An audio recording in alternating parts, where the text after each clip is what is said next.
এই যে আমাদের খোলা গ্যাসে বসানো হয়ে গেছে। আগে উনুনে জ্বালানো হতো, বলো মা? উনুনে যে পিছনটা কালি করা হতো সেরকম নিয়ম ছিল, কিন্তু এখন তো আর উনুন জ্বালানো হয় না, সেই কারণে গ্যাসেই করতে হয় নিয়ম রক্ষা।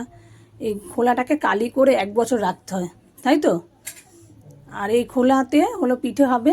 এমনি সাধারণত আজকে পিঠে হোক আর না হোক, আজকের এই খোলা জ্বালানোর নিয়মটা আমাদের বাড়িতে আছে।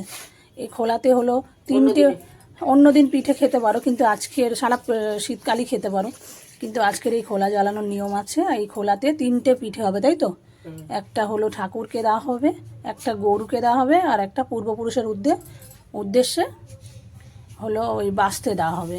এই 3টে পিঠে দেওয়া হবে, বাকি পরে আরও করতে পারো নিজেদের খাওয়ার জন্যে, সেটা কোনো ব্যাপার নয়। আর এই খোলা আজকের কোথাও তার তো কোনো মানে নেই। এই খোলাটা জ্বালানো কালি করা, এটা আমাদের নিয়মে আছে, তাই এটা পিঠে পাইস।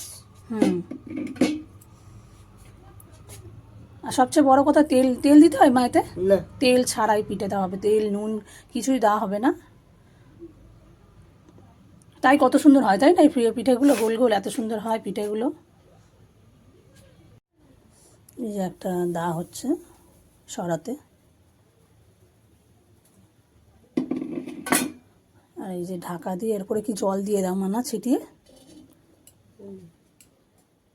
ফাঁকা দিয়ে সব বয়ে যায়, সমান না। এখন মাটির ইয়েগুলো কিরকম বানায়, আগে আনতো বাবা কত সুন্দর।